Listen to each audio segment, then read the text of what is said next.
Hallelujah. Sa pangalan mo, Jesus, salamat po, Panginoon. Salamat po sa araw na ito. Salamat po at kami ay iyong niligtas, Jesus. Hallelujah. Salamat po sa araw na ito. Ako po ay makapagbahagi ng iyong salita, Panginoon.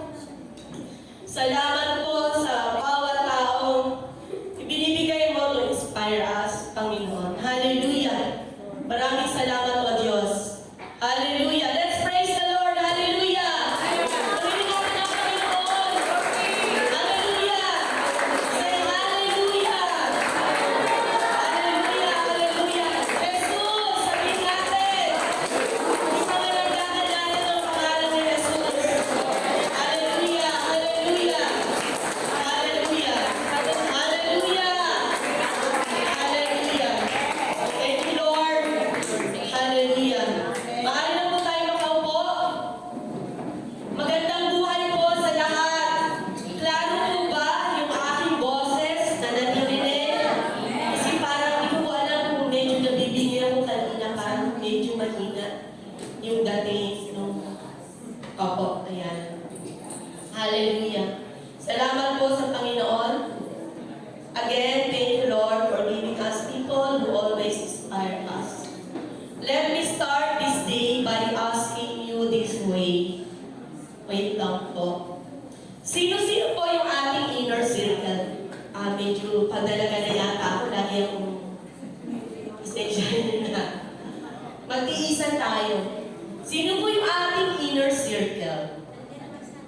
Yan.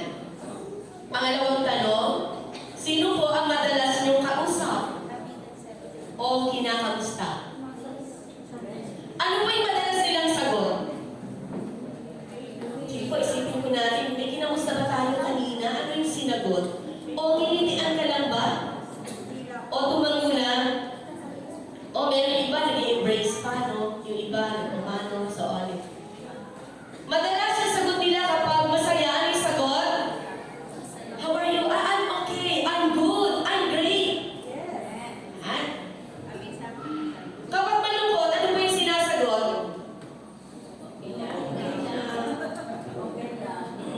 I'm great. Great, pero malungkot siya. At pag medyo tinatamad at lupay-pay, ang sinasagot ay K lang. As in K. Letter K lang. Ulat na. Oo, wala nang karugtong. Minsan, ang sagot po natin ay patunay kung ano yung pinagdadaanan natin sa araw-araw nating buhay. Paano po natin ito nalalampasan? Tandaan, sa bawat aksyon na ating ginagawa, may nakatingin ng pwedeng kumaya o humusga. Yun bang ginagawa natin ay nakakaapekto ng mabuti sa ating kapwa? Nakakaapekto ba ito ng mabuti sa ating pamilya? Nakakaapekto ba ito ng mabuti sa ating magulang? Nakakaapekto ba ito ng mabuti sa ating barkada o sa ating circle na ginagalawan?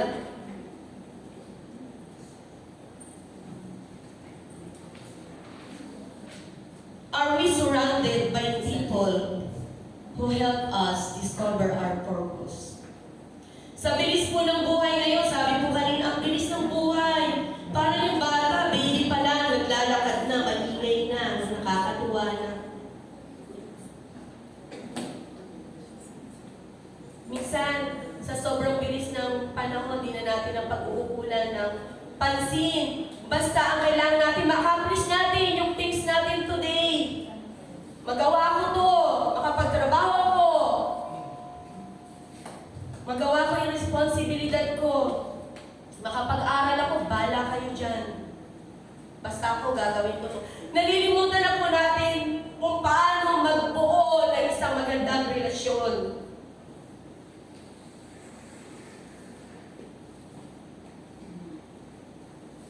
Okay na ako, basta nakapagtrabaho ako, nakapagbigay ako ng kapag-akyat ako at tawag doon sa lapit, no? Sa ating pamilya. yung ginagawa po ba natin ay nagbibigay ng tatak sa tao? Sa pagising na natin kaninang umaga, yung bang ginawa natin ay nagbigay buhay? Yung bang ginawa natin kanina, nag-inspire sa tao na nakasalamuhan natin? Nagbigay pa tayo ng pag-asa.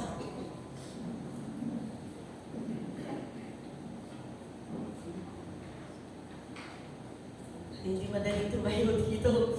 Araw-araw pa ako nagtuturo, kahit bali-baliktarin mo yan.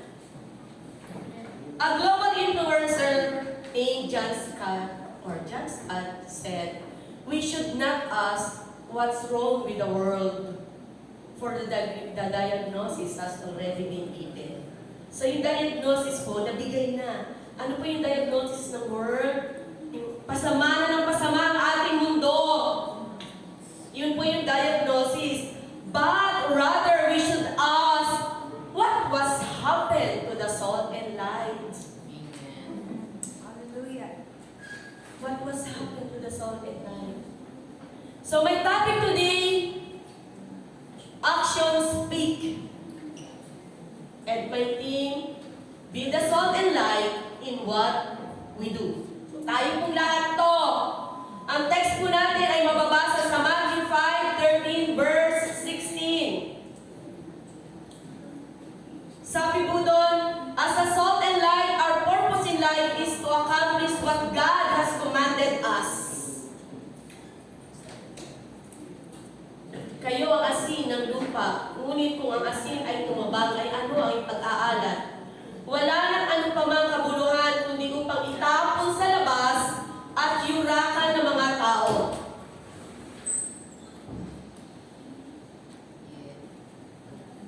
How are you, salt and light? May magagawa pa ba tayo? What will the salt and light will do? Sino po ang binabanggit ng salt and light dito? Sino po? Taas ang kamay. Yes, Lord. Tayong mga Christian. Sige po, kahit nakaupo, kamustahin nyo nga yung inyong katabi? Third person next to you. Sige, bilang tayo. Third person next to you.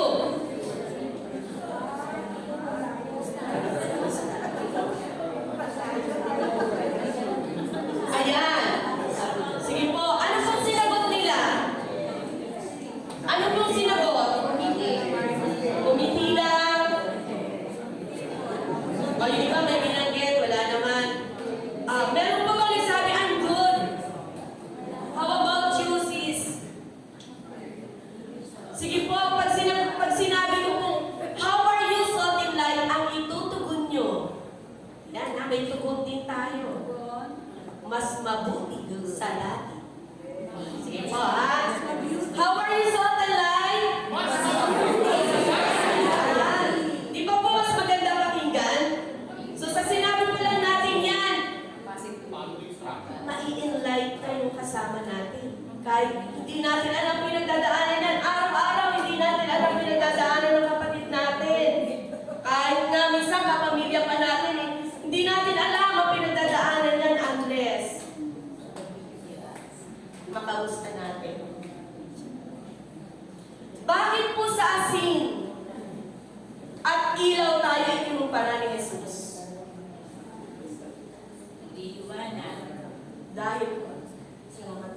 Dahil ito po ang code ng paglalarawan kung paano tayo namumuhay sa mundo bilang mga Kristiyano. Sinabi po ng Panginoon ng verse na ito as part of His sermon in the Mount, a hillside near the Sea of Galilee, wherein iba't iba po ang taong nandoon. No? At madalas, ang naririnig ng Panginoon doon ay puro reklamo.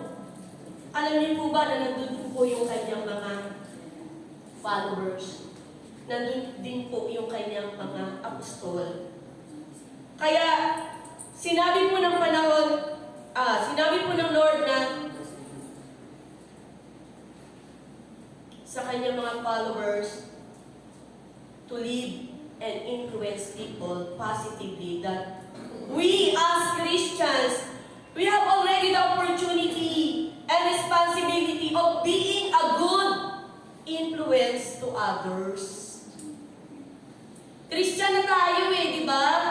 Paalala to ng Panginoon sa mga Christians na. Meron na tayong responsibility, meron na po tayong kapangyarihan to be a good influence to others. Positively. Hallelujah.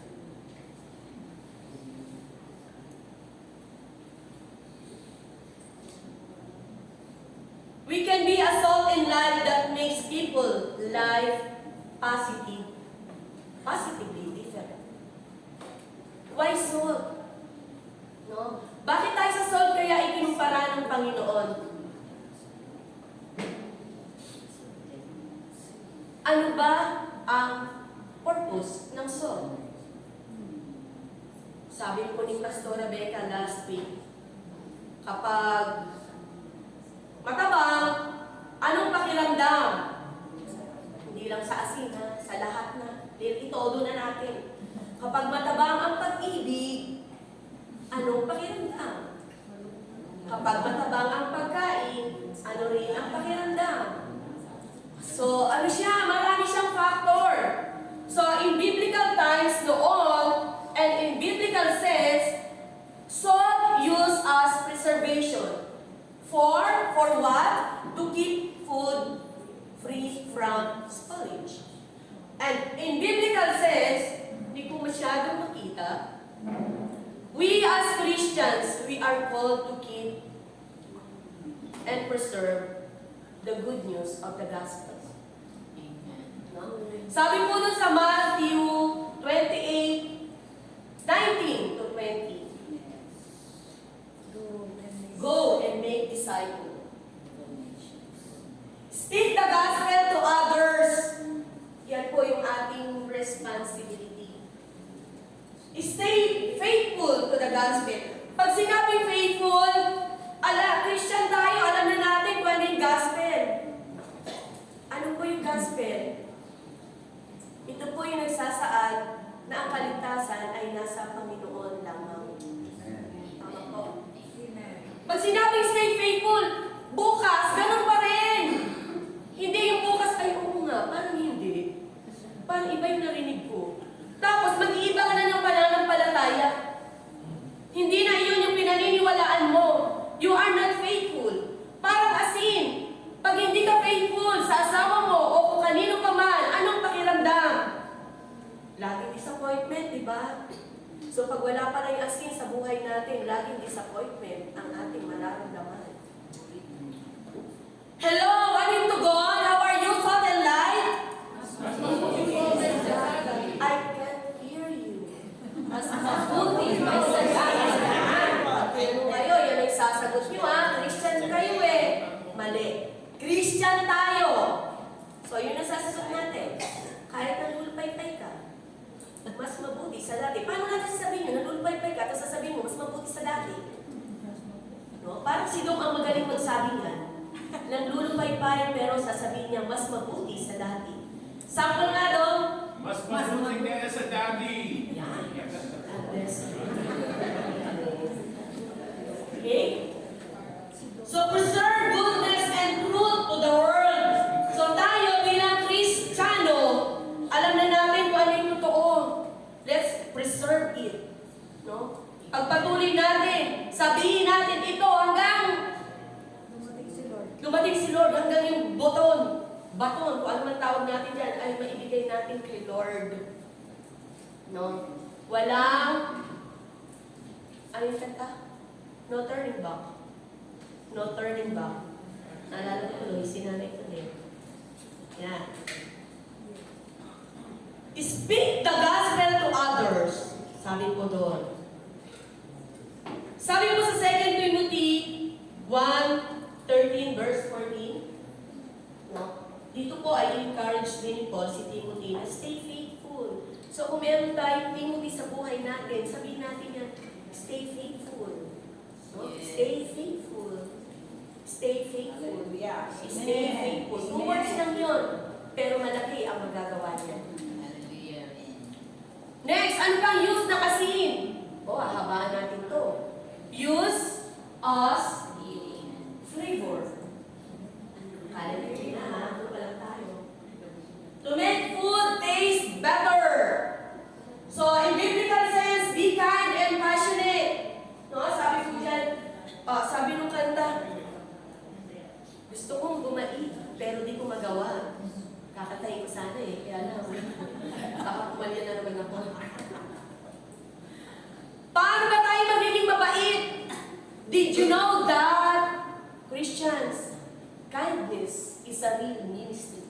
Amen. Hirap gawin yun Pwede naman tayong kumanta, makakanta lang, tapos na, makapagganto, tapos na. Pero yung maging ganito ka, ako nga, hirap gawin to Talagang mukha ko pa lang, natataraya na yung marami. Pero huwag po kayo maglalala, ko pipray kayo, Lord. Mababago tayo. May Kristo tayo sa puso. Amen? Hallelujah. How are you, Salt and Light? Ibig sa dati. Huwag nyo nang antayin pa na sabihin ko yung tugon, ha? Sabihin nyo na agad. Okay? Be kind and passionate. A powerful witness of the Lord. Tayo po yun. Through acting right. Gawin mo ang tama. Ayon sa kalooban ng Panginoon. Kasi pag tayo lang, lagi naman tayo nasa tama, di ba? Lalo na yung mga asawa, hindi, nagkakamali Asawa ko, laging tama. Okay? So, huwag na natin tanin yun. Bad yun. Okay? Talk right! Sabi dyan. Lagi natin sinasabi to, no? Marami tayong pwedeng sabihin, pero paano mo sinasabi? Yes. Let us be mindful about our words. Because words can scars people's heart. And we always remember those painful words. Tama po? Kung minsan sa dami-dami ng ginawa mo, no? O yung isa mo lang salita ay lost na lahat. No? It leaves scars to the heart of the people. Yun lang sabihin, hi sis, ang ganda-ganda mo naman, ang taba mo ngayon. Diba? Pinasitive mo ninegative mo pa. No? So, tinap mo na yung likod, kinurot mo pa. Pwede namang hindi na, di ba? So, minsan, ganun tayo Dahil nga, lagi natin sinisisi si world na pasama na ng pasama. But, what? Papangit yung English ko, gulabin ko na lang. Ano yung ginagawa natin bilang salt and light? Tayo nga yung kinakausap dito ni Lord Tayo po yung kinakausap dito ni Lord. Live right according to reflection of the Lord. Gaya na sinabi ko kanina, hindi tayo boss ng pain ng ating kapwa. Number 3, salt is used as healing and cleansing before. No? Noong araw po pala, ginagamit yan bilang panlinis ng sugat. Ang sakit siguro noon, ano? No? Linisin mo nang may asin yung sugat. Ang hapdi nun. Pero merong karakteristik ang asin. Noong araw, dahil noon ay virgin pa ang lahat. Ngayon, ang dami ng klase ng asin. May Himalayan salt, may rock salt, may iodized salt.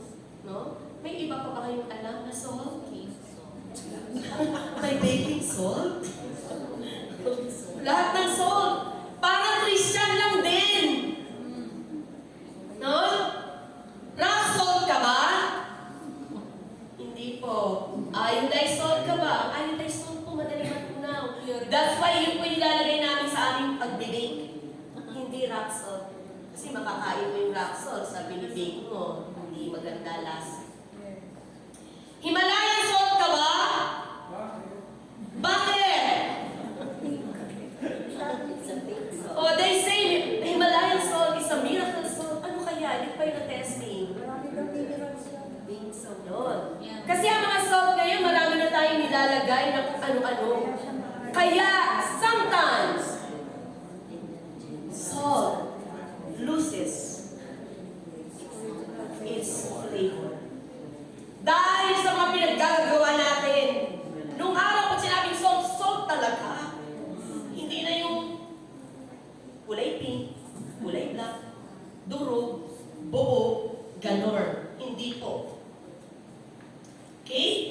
Let us make our life and wisdom pure. Yung hindi po sa atin nagsisimula yung ikakapahamak ng ating kapwa.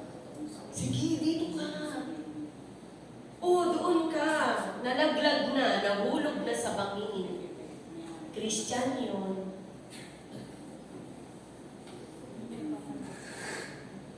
Are we salt na pure?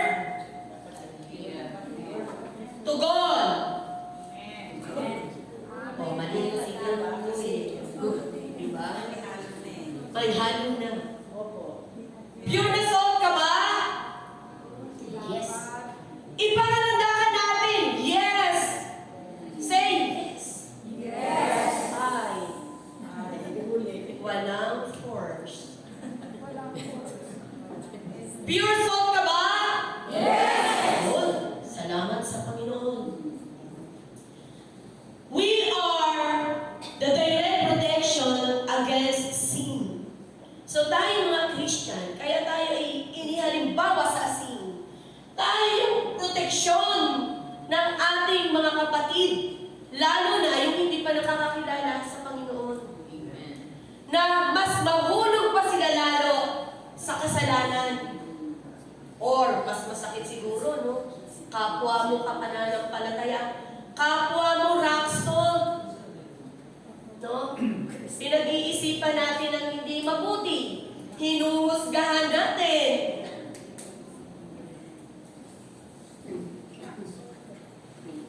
Hindi ka lang napansin, ang dami mo na. Ang dami na. No? Hindi mo lang napuntahan, ang dami na rin sinabi. Hindi mo lang na-please, masama ka na kaagad. So, ikaw na salt, paano mo rin yun malalampasan? Kung ikaw ay rock salt, gagawin mo ba siyang iodized? Ipipitin kita, sinabihan mo na ako masama, sasabihan din kita ng masama. Sinabihan mo ako ng sorry po ng pangit, sasabihan din kita ng pangit. Wala kayang ginawa si Lord ng pangit. Yes. Diba? Sabi po doon sa Proverbs 27, verse 5, open review is better than secret love. So tayo bilang mga asin, ganito po tayo dapat. Pero, lagi po tayo may reminders dito ha. Pwede natin sabihin ang lahat. Pero paano mo to sasabihin? Yun ang dapat. Yes. Yes. Hello, Salt and Light. How are you? Yes, ang dati. Privilege natin yun yung magsabi ng marami. No? Privilege natin yan. Minsan ginagawa pa natin freedom. Oh, I have the freedom to speak. Lalo na yung mga kabataan ngayon. No? Just for the sake of their freedom, lahat nasasabi na nila. Naku. Nasabihan ka na ba na hindi maganda ng bata? Tanong din tayo sa sarili natin. Or vice versa. Nasabihan ka na ba ng tao na hindi maganda? Paano mo siya binalikan? Paano mo dinil yung sinabi sa iyo masama? Paano mo didil bilang isang asin kapag ginawan ka ng masama? Salt na nga tayo Diba? Hirap, no? Kaya sabi ko sa inyo gusto kong bumait pero di ko magawa. Paano bagay ang kantahin? Bagay sa boses ko. Okay, pero X yun. magagawa natin sa tulong ng Panginoon. Okay? Salamat sa Diyos.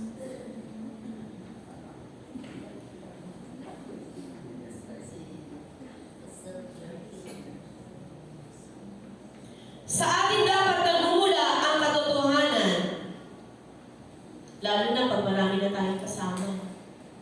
No? Dapat nakikita na asin ka. Hindi yung, ay, asin pala. No? Napagkamalan pa tayong hindi asin.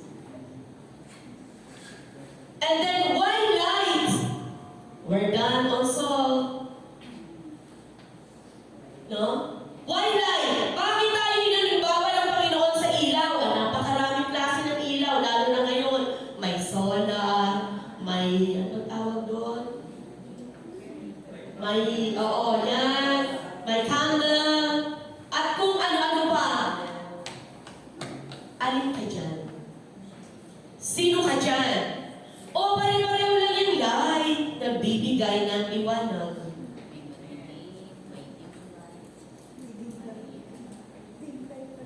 Saan ba natin ilalagay yung ilaw? Sa lugar na madilim. At kadalasan, nakapatong siya. Tama? Para mailawan yung mga lugar o bagay na madilim. We are called Christians. Jesus called Christian to be the light of the world. To teach that we should be guide to others spiritually and emotionally. Kasi may alam na tayo sa salita ng Diyos. No? Ika-guide natin sila sa tama. Hindi yung, oh sige, liko, kanan. Napunta na kung saan. Tayo bilang Christian, alam na natin dapat kung ano yung tama.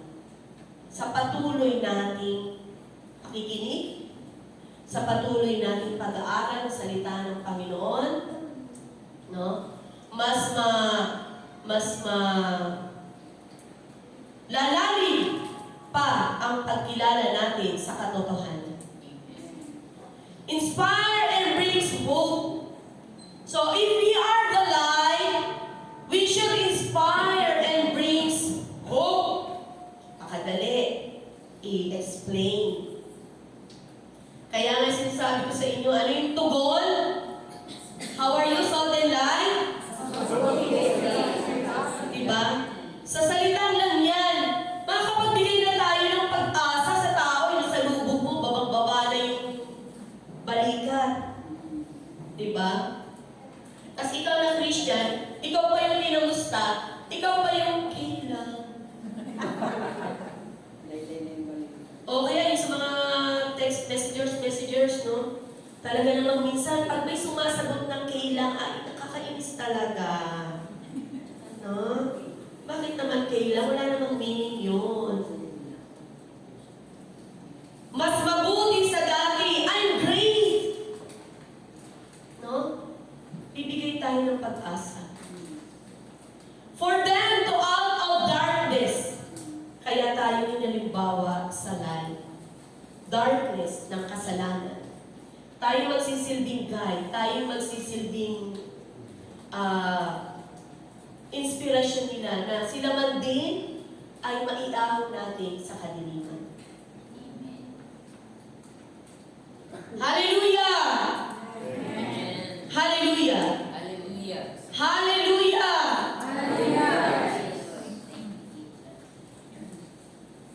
We as light, we bring closer to God. The people, we bring them closer to God.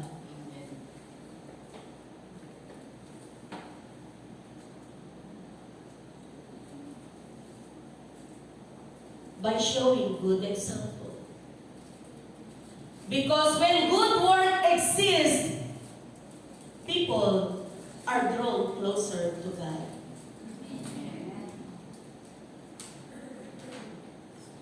Always remember our good works should have humility.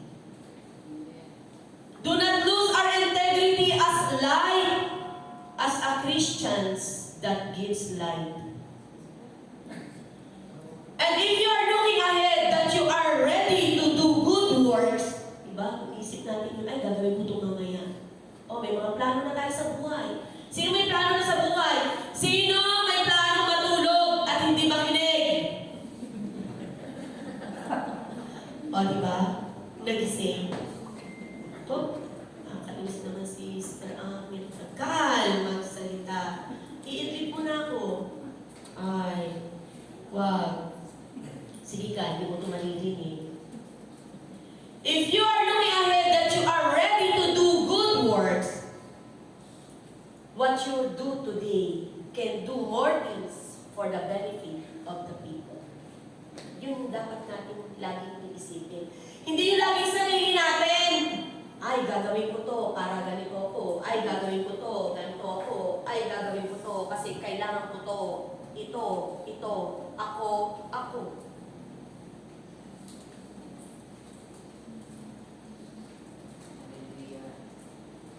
What you do may be invisible to others, but always remember, there is somebody saying, let us look up. Look up. Yan, turo natin si Lord. Tingnan mo, walang sumusunod. What you do may be invisible to others, but when you look up, there is somebody saying, good job. Amen. Sige nga po, sabihin natin. When you look up, ganito yung daliri nyo. O, hindi susunod, asin, rock salt. Nakakasugat ang rock salt. There is somebody saying, good job. And I say it again. Ako lang, di ba? Sunod ang pagkasunod niyo.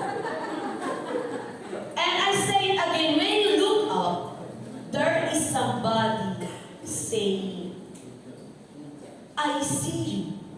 Lagay natin sa heart natin. Again, ako lang magsasalita.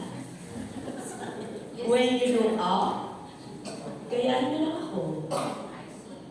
There is somebody saying, I see you. Sige, sabihin nyo, I see you. Magbago ka na.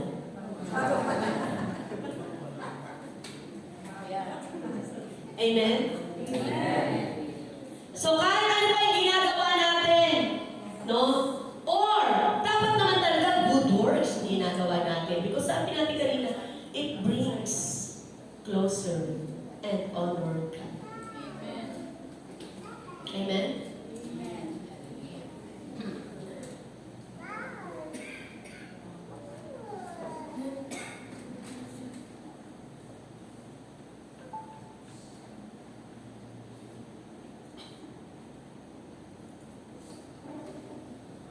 So, ito pong verse na Matthew 5:13, verse 16, na sinasabi po kanina, you are the salt of the earth, but if the salt loses its saltiness, how can it be salty again?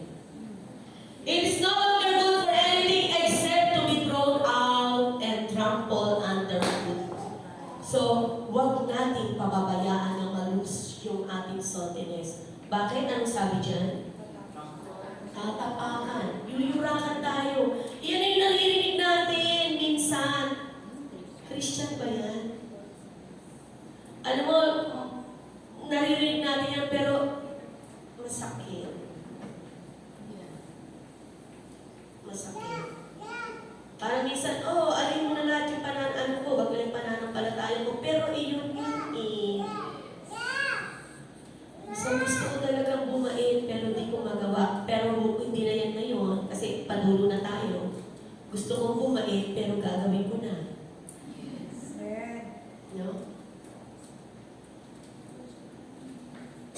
So challenge! Salt and light. How are you? Alam niyo na. If you come today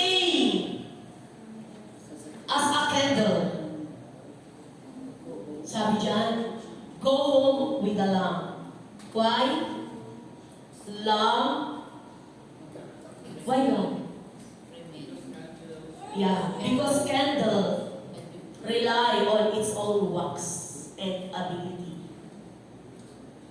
But lamp, sabi po dyan, a true Christian is like a lamp that lit with an oil. Oil is the power of God. And we need to be filled the Lord every day. Kasi hindi natin magagawa yung kanta na mabago. Yung gusto kong bumait, pero hindi ko magawa. But if you filled Yes. by the Lord every day, mag-shine bright tayo. We can influence and empower others. Amen. To God.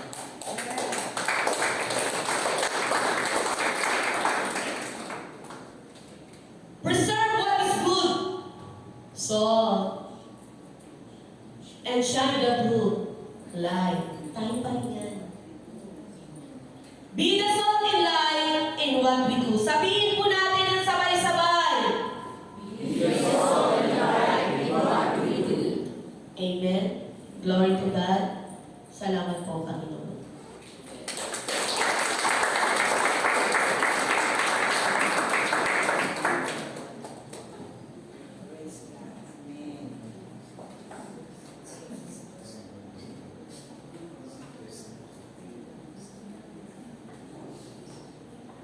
Bilis, baka pumunta pa ako.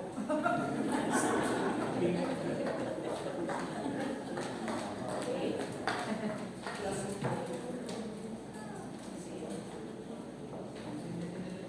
Sige po.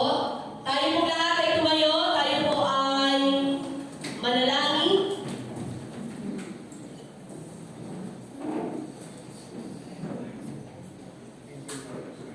Hallelujah. Hallelujah. Hallelujah. Purihin natin ang Panginoon. Let's have the freedom na purihin natin ang Panginoon in our own way. Hallelujah. Purihin ka, O Diyos. Hallelujah. Hallelujah.